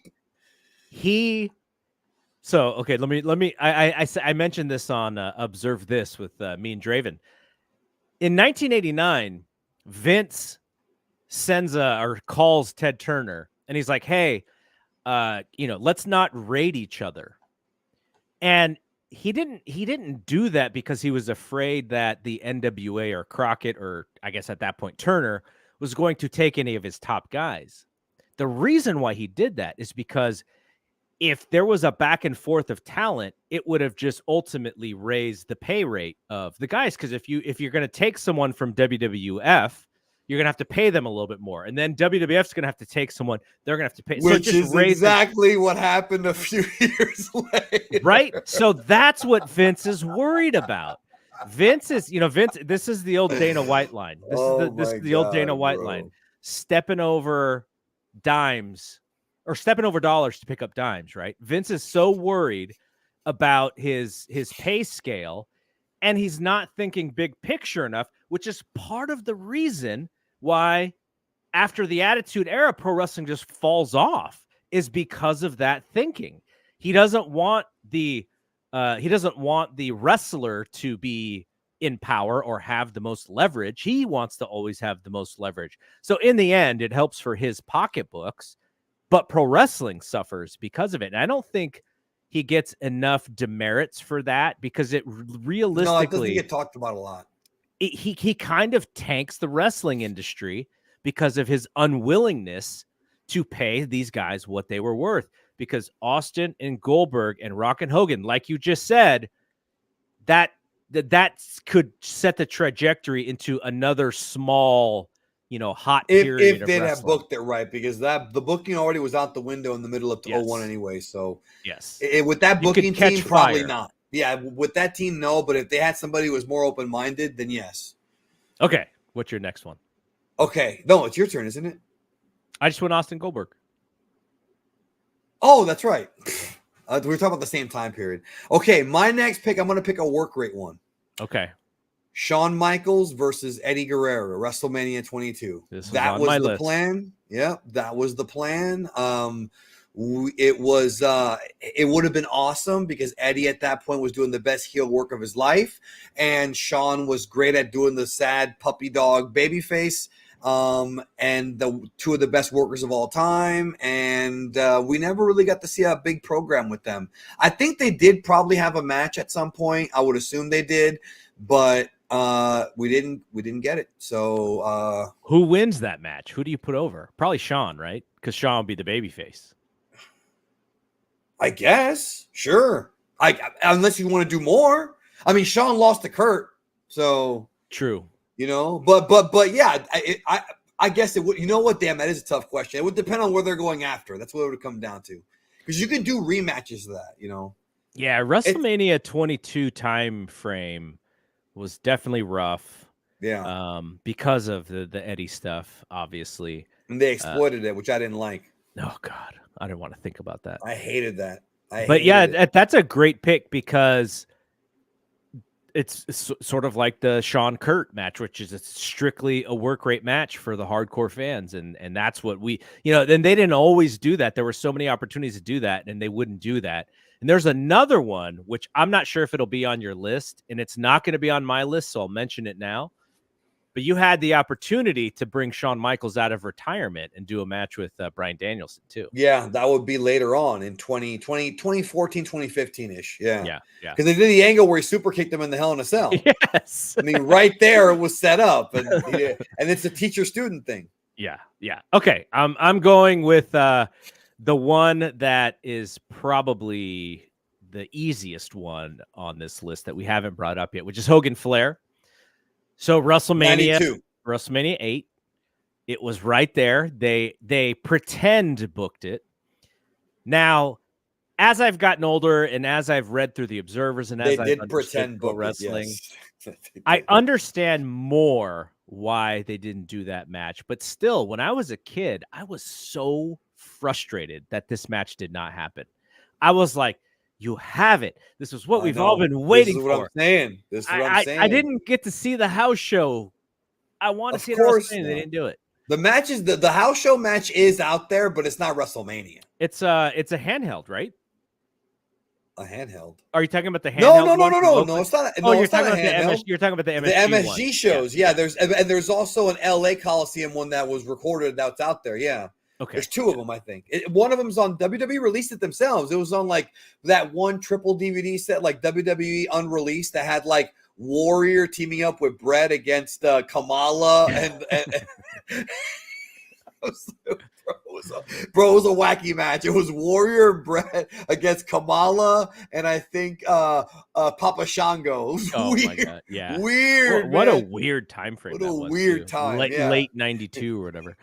Okay. Now, I say that because how old would I have been? 15 or whatever. I was so fired up for that match and they didn't do it. Now, here's the interesting thing. Here's why I don't think they could have ever done it. In 92, they could have done it at other points if they wanted. But in 92, Hogan is leaving. Right, he's leaving. Yep, that's why they couldn't have done it. Because you can't have Hogan win then leave, and you can't have Rick beat Hulk. Right. You're not going to have Rick beat Hulk at WrestleMania.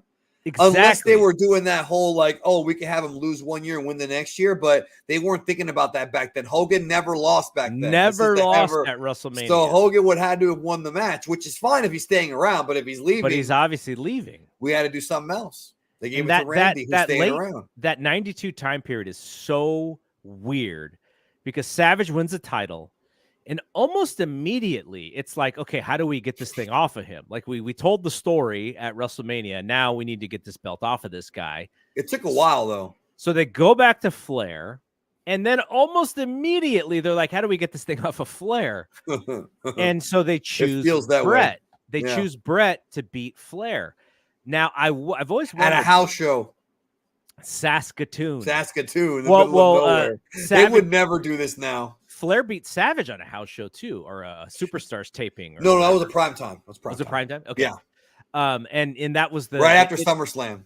That was the infamous the Razor. Vince cancels the match. And does the match over again. Yeah, and they Razor do it again because he's so bothered with the performance. That's the one. So okay, so here's my question to you.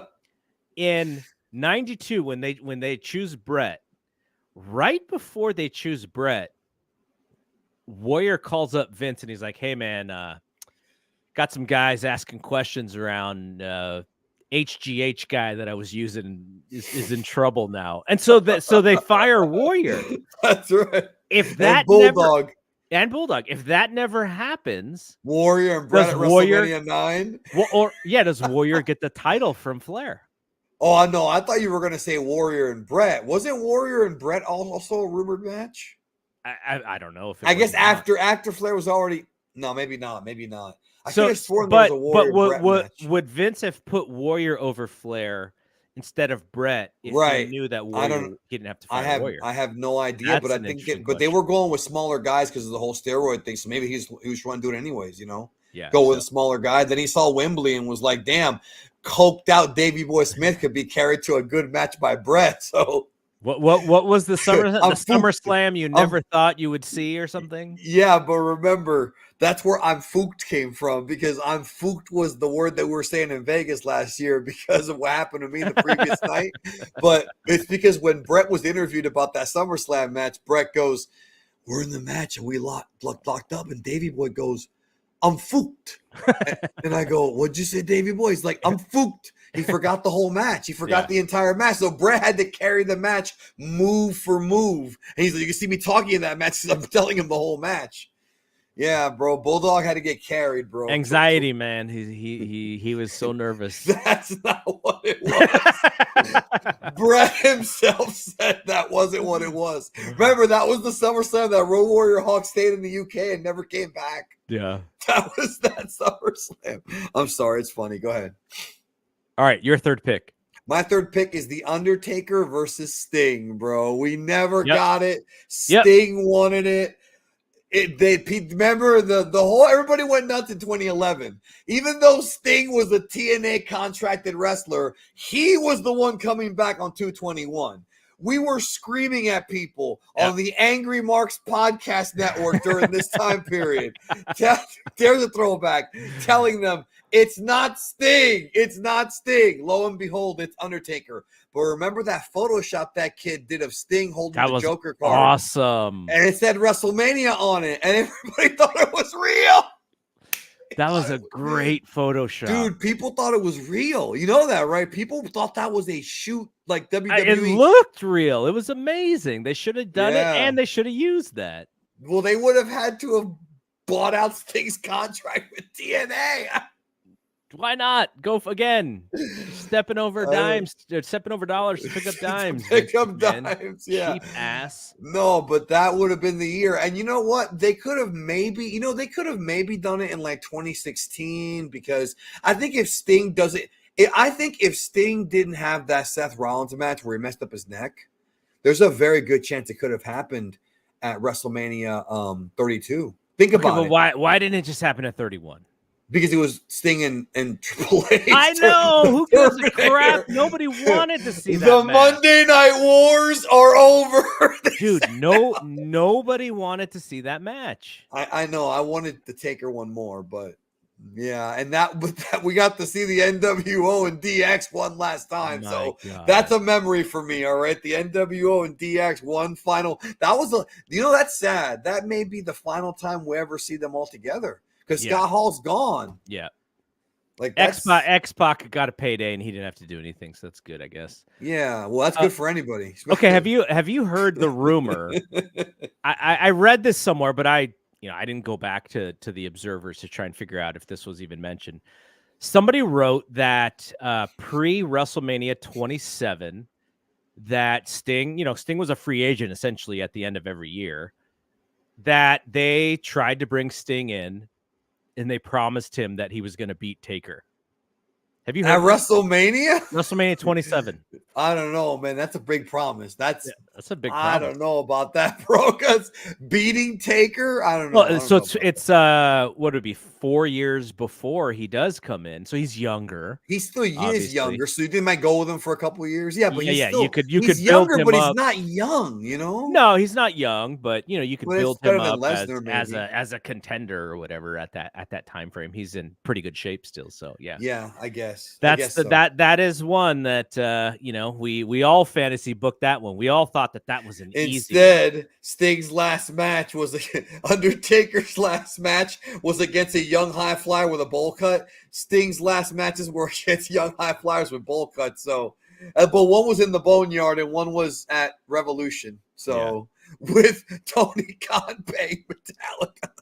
It was great though. It was awesome. So great. That's money well spent, Tony. That's money well. Metallica is money well spent. Look, man, when you can retire and go out on top and feel like a superstar, It's amazing because it doesn't happen necessarily that way. No, it was very Like well Mick done, Foley is talking about he still wants to have one last match. I'm like, dude, you have a You can't even walk. resume of matches that you don't have to worry about that. Let's just pretend that the match against Edge was your last match. Like that is a match to go out on. And That wasn't even his last WWE match. No. He had the Flair program that summer. I know. And the Edge program. But anyways. The satchel ass. Satchel ass. Yeah. So wait, what's your pick? Okay, so this is my fourth pick. We have a lot of Austin on this, and it's because Austin's actual top level run in WWE was so short.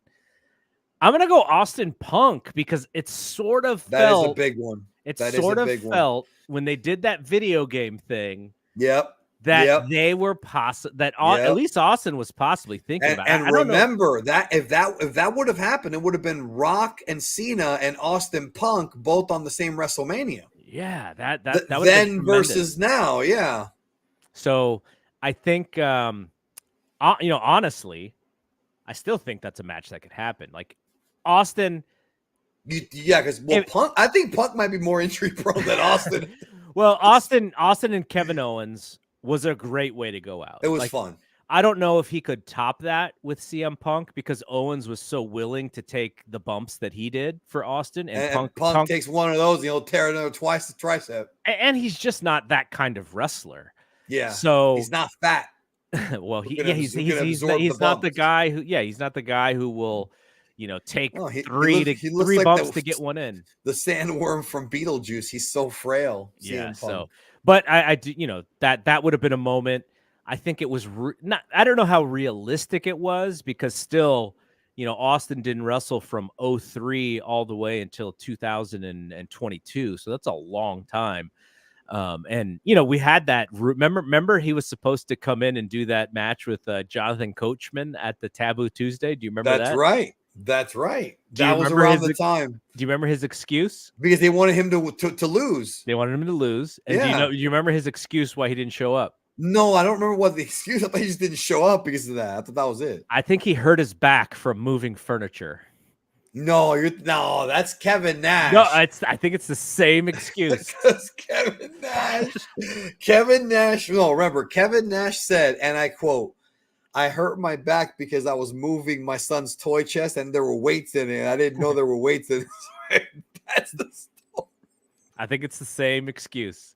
I think that's just like that was the story, dude. The son's chest. I think it's the same. It's just the pro wrestling excuse, right? Like, no, my horse died. That's Terry Funk. How many horses have died so far, Terry? How many horses have died? Oh, I love it. All right, what's your number 4? Oh, okay. I thought it was your turn. My number 4. Let me think. Because I didn't write these down. I did not write these down, but I have a few of them in my head. Okay, can I give you some ones that have not been mentioned yet, and maybe this will. But it wouldn't be my pick. It would have to be my pick, right? I mean, no. I'm just giving you options that you may want to choose from. So options. I don't know what you mean. Austin and Brock. Remember they did the little thing on the podcast. Yes, right? I was gonna say that one, and now there is a. The Shield 3-way that never happened to end there. Well, they did that on another pay-per-view. Yeah, it didn't happen at Mania. We already mentioned HBK and Daniel. It could happen if Tony Khan's willing to work with them. Maybe it could happen. Sorry, what? There's a Rock and HBK match that people wanted. I don't think it was ever on the table. All right, let me go. Okay, go. My pick is for WrestleMania 17. HBK versus Triple H. That was the planned match before everything got changed. So earlier we talked about this, right? How the plans were different. So WrestleMania 17, before this, what happened was it was supposed to be Triple H versus Shawn Michaels, right? Yes. The DX duo powers explode, right? Anyways, so but what happened was, and the Observer covered it, and you can actually download the episode on Observer Live because Brian's hilarious on it. He's like, Shawn Michaels was at the show, but he was in no condition to Yes. perform. Yes. And then when Yes. you started seeing those back-to-back weeks, it's like, okay, wait. Remember, it was like 3 weeks in a row that Shawn was in no condition, which they basically got scared and pulled the plug. Yes. Now, originally, you know how it was Raven, Kane, and Big Show as in the three-way hardcore match? That wasn't the original match. It was supposed to be Undertaker and Kane versus Haku and Rikishi because they were feuding. That was the TV feud. That was supposed to be at WrestleMania, right? And that, oh my God, come on, bro. Haku's awesome. No, I mean, it's just a wild match for WrestleMania. Yeah, bro, it's the bloodline before the bloodline. Yeah. So the Barbarians going to be in their corner or something? I don't know. That would have been awesome, and Jimmy Hart. But no, but it was supposed to be okay. So it was so it was supposed to be that, and then Shawn and Hunter, and then the tag match. Instead, it splintered off into the three-way, and then Taker and Triple H. Yeah. So, anyways, so Haku and Rikishi got screwed out of WrestleMania paydays. That's basically what we learned here. Except I think they were on the pre-show against I think they were on the pre-show against the Acolytes. But anyways, that was supposed to happen on that show, and they would of course go on to have that great SummerSlam 02 match. The next year? 2 years. Yeah, the next year. Yeah, right. The very next year. Mm-hmm. And then they would have a 2-year feud. They would have 02, 04. They feuded until Bad Blood, till Hell in a Cell. So it was a long feud, but and they had a lot of backstory. But they could have done it during the Attitude Era, and it would have been cool because then that show would have been headlined by another Attitude Era star coming back who was at the beginning of the Attitude Era. Mm-hmm. Now he's at the end of the Attitude Era. It would have been cool to see it at WrestleMania because that was the end. You know? That time period where Shawn leaves in early '98 is the hottest time ever. And he left. Yeah, he misses all of it, and they keep trying to bring him back because he comes back. He's a commissioner. Then he comes back again, and then it's just like they're constantly trying to bring this dude back, and he's just not ready. And then finally, he cleans himself up in 02, and now he's running NXT. It's well, which is funny because the time they were teasing on bringing him back was for that Judgment Day match. Which, if you remember the build-up, that was when Shawn wore the tights on that show, and Triple H goes, "Are you smuggling bananas down there?" That was on that show when he said that to him. I remember that. Smuggling bananas. I still use that today. I know you do. That's why I said it. Okay, here's my number 5. I'm going a little bit off the board here with this pick because it's always something that I wanted to see. Now, the women's evolution, which we should call a revolution instead, but there's a moment in time where they are building up, and I think they do call it revolution. You said evolution. No, it's the women's revolution. The pay-per-view was called Evolution, remember? I thought it was called Revolution. No, it's called Evolution. Okay, never mind. It's kind of because they call it the women's revolution. Yeah, so there's a time period, and I was at this WrestleMania 31, the Raw after WrestleMania, where they do, I think there's a women's match or women's tag or something, and the fans in the San Jose Arena are like catcalling the women, and it's just like ridiculous. And so at some point they, Stephanie does that tweet of like, we hear you, it's going to change. And so they're transitioning from the divas to, to actual women's wrestling. So this is even pre-Ronda the NXT Rousey. Chicks were doing for years prior to being on the main roster. Well, speaking of NXT, before WrestleMania 31 is Sasha and Charlotte, which is a match that Vince McMahon saw.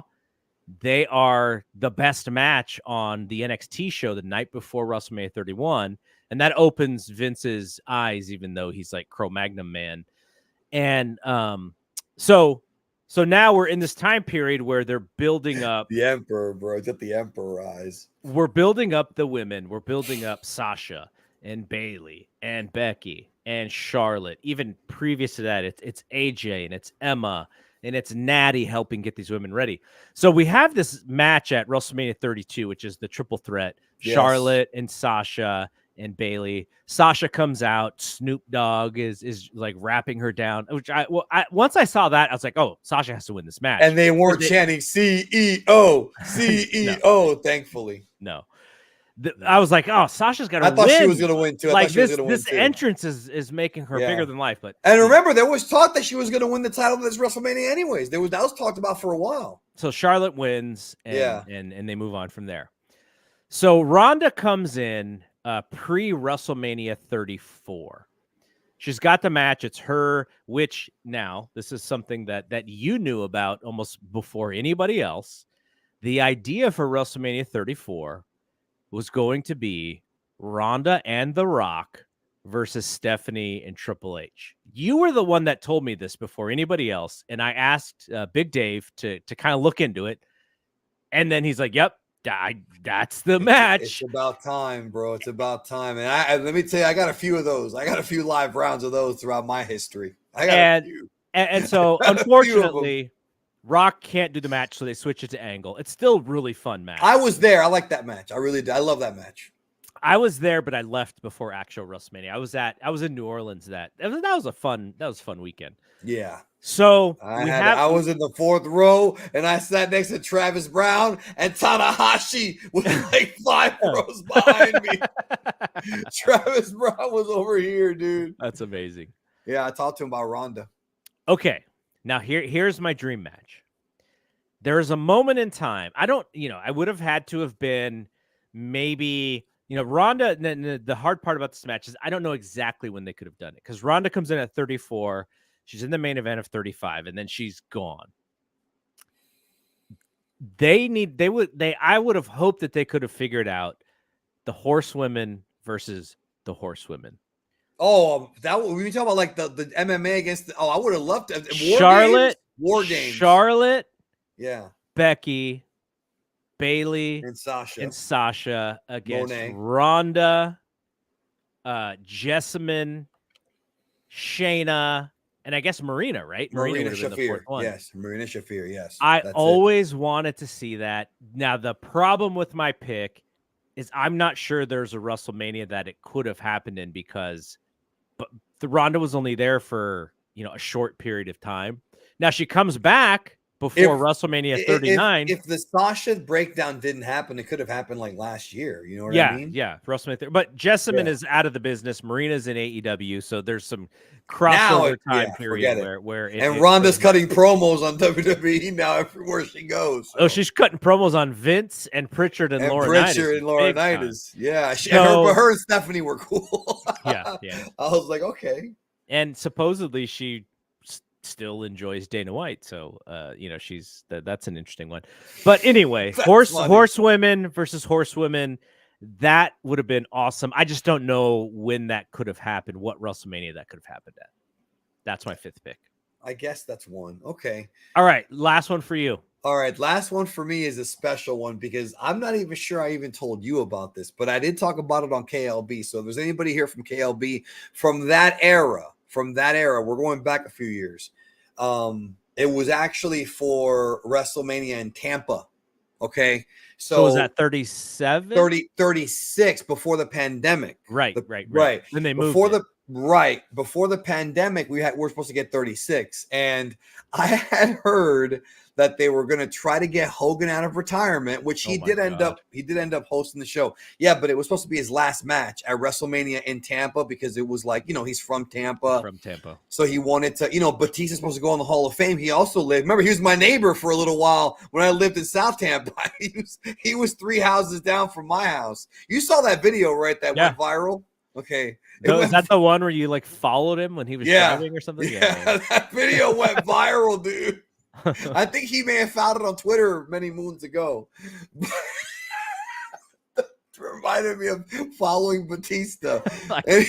Sounds like a documentary, bro. You're stalking this dude. I hope he's not mad. It sounds like a documentary following Batista. But anyways, so for WrestleMania in Tampa, they were going to have Hulk Hogan. Imagine how awesome this would have been if they actually did it. Hulk Hogan versus Seth freaking Rollins. Oh my God. At WrestleMania 36. Now you have to think about that era of Seth Rollins. First of all, this would have been SummerSlam 05 with Shawn times 50. He would have bumped for that man so much. But this was Seth Rollins when he had the AOP and when he had Buddy Murphy. Remember when he had a little group? So I just picture in my head, right? Buddy Murphy does a run-in, and then someone grabs him, and it's Brother Brudeye and Brian Knobs, and they pull him down, right? So they beat him up, right? Then here come AOP. Then what happens is Jimmy Hart hits one with the megaphone. Hogan hits the other one. Double noggin knocker. They both take the wacky bump. Seth Rollins gets the finger pointed at him. Big boot, big leg. 1, 2, 3. Tampa goes home happy. You don't think that would have been awesome? If there is one person who could possibly get a match out of Hulk Hogan in, 4 years ago, whatever, it would have been Seth, I think. Can you imagine how awesome that would have been if they did it, bro? I mean, it's essentially the old adage of, Ric Flair wrestling a broomstick. It's with Seth Rollins against a broomstick. But he could do it. And you would have popped if that happened. Yeah, because I don't even remember what Seth did at that WrestleMania. The one in from the Performance Center. I don't even remember what he did on that show. He had like a match with like Sami Zayn or something. I don't even remember. That's a forgotten WrestleMania for me for sure. For me too. I don't even want to remember. Those were dark days, as Tony Atlas would say. Very dark days for me. All right, so we did both of the drafts here. Now, maybe we'll tweet it out, or I'll put a blog post of it or whatever to sync our picks in. But before we get out of here, WrestleMania is in, what is it, 2 weeks now? Right, 2 weeks. WrestleMania 40. Yeah, 2 weeks. Yes, 2 weeks. So I imagine you're pretty fired up for what they've been doing. I like the build up. I was going to put it on my list, but we couldn't do it. Well, they might screw it up in 2 weeks. No, you were unhappy originally. Well, they changed gears, and you like the change of what they've been doing. I do like changing what they've been doing, but also, on our matches that didn't happen at WrestleMania, Roman versus The Rock is one that's right now in that category. We'll see. We'll have to do this again next year. Well, yeah, because next year they're going to do the match, just as I told you they would. They're going to do it next year. If The Rock is still game by then, because who knows? Who knows? But I do like that, but I am bummed out. There is another match we could have put on there too. Brock Lesnar and Gunther, because that is one that I was looking forward to for WrestleMania real bad. Just seeing those two guys collide and how Brock would have sold the chops, and there's just so much they could have done with that match, and we're never going to see it. Even though there's rumors of them trying to bring Brock back, I don't know. I don't think so. I think you're right that we probably will never see it. Who knows? They may have that, unless Brock has like an alibi or something. You know what I mean? Like I know those are text messages, man. I don't know, but unless the hubris gets so high that they just don't care about this lawsuit and they decide to bring Brock back, and if they do, they would have to immediately go to that match because you kind of got to do it. But I don't know. I don't think so. I think TKO sort of understands the game. They're like, why would we risk anything just on one match when we can essentially give fans a few different things and they'll be generally fine. No, that's true. The product is really hot right now. You don't need Brock unless all of a sudden the product just goes to crap, and it doesn't look like it's going there anytime soon. And even then Brock couldn't pull it out now. Like, I don't think Brock could pull it out of a hole if it went into a hole now. Yeah. He's not the kind of star he used to be. Not anymore. No. So what is what's the main hook for you, do you think, with this year's WrestleMania? Because you're not going, right? You're staying home. No, I'm staying home. Yeah, I'm staying home this time. I was gonna go because I wanted to see Cody get coronated. That's still the main hook, the coronation of Cody, so I can give everybody the old "I told you so" from last year. Because I'm holding on to that one. Did you do you think it should be the bloodline rules? Yes, the heel should win night one. Put all the stakes up against Cody for him to overcome. Because they already teased it on SmackDown last night, which I knew they were going to do before SmackDown, which is you're going to have a lot. When you have bloodline rules, you're going to have a lot of fucking run-ins. That match, you can't have Roman Reigns' final match as champion not have a lot of drama. They're going to over drama this match up. It's going to be a thing where it's going to feel like WrestleMania 15. When Austin beat Rock, where you're going to have a lot of ref bumps. I'm telling you now, I know I'm right about this. You're going to have a lot of, schmazes. Here comes Solo. Oh, Crossroads 1-2. Solo hits him. Oh, here comes Jey Uso. Here comes Jimmy Uso. Boom, boom. Here comes Seth Rollins. Whatever. Like, you could even, if Punk is even, maybe you could even have Punk do something if you want it, if he's mobile by then. Like, it sounds like if he's going to do anything, it'll be in the Seth Rollins Drew McIntyre match. Yeah, that too. I mean, I would love if he came out like Apollo and shook both their hands like in Rocky 3, bro. And won't talk no has been. You a buck? Come on, Creed. I love that. I love that scene. Anyways, yeah. So I'm looking forward to that. Yes, it's gonna be like that, but it's okay because it's gonna be a big dramatic finish, bro. Cody's gonna put him in the third crossroad and look up, and they're gonna have the camera pan back, right? The camera's gonna pan back. You see the whole stadium, and Cody's gonna look up and talk to Dusty, right? He's talking to the big man upstairs, Big Dust, and he's gonna hit the final crossroads, right? Did I do this last time we recorded? I don't remember. Okay, well, whatever. Let's finish it. So he's gonna roll Roman over, right? Then he's gonna cover him. He's gonna 1, 2. Then when the 3 hits, it just goes ding, ding, ding. No music plays, right? No music plays, just quiet. Tears will be flowing though. That's Cody right. Rhodes. Listen. Don't spoil it. So it's over, right? But there's no music. No music is playing. You ding, ding, ding. You hear the bell ringing, right? No music, right? What is this? Bruno and Ivan Koloff all over again? Close enough. we gotta hit it. So then Cody gets up, and then, ladies and gentlemen, you do like WrestleMania 4. Remember WrestleMania 4? Mm-hmm. The winner and new. And then when they do new, they pan the camera back. Right. And then when Cody's name is said, there's quiet for a second. Then the music plays. Then you have Brandy and -1 and his mom go in the ring and hug him. Then you have like the dog will go in the ring. You know, Brandy. What about Cody's mama? I said the mom. I already said the mom. The sister. Maybe Dustin can dress up like Black Rain and get around the. Get around. I mean, he literally should be there in the audience. Hopefully, they'll put him up. They'll put him up in a suite or something. Well, he should be there. I agree. Yeah, they'll put him in a suite, bro, like Bailey and Naomi. So, anyways, yeah, and then the music plays. Then we have our moment. Then Roman can get up. And remember how he didn't take the handshake on SmackDown last night? I'm telling you, that's foreshadowing. Triple H and I are listen, I did a voodoo curse on Triple H. I can read his thoughts, bro. This was going to happen. And then Roman Reigns could shake his hand and give him the title. You know, like the old.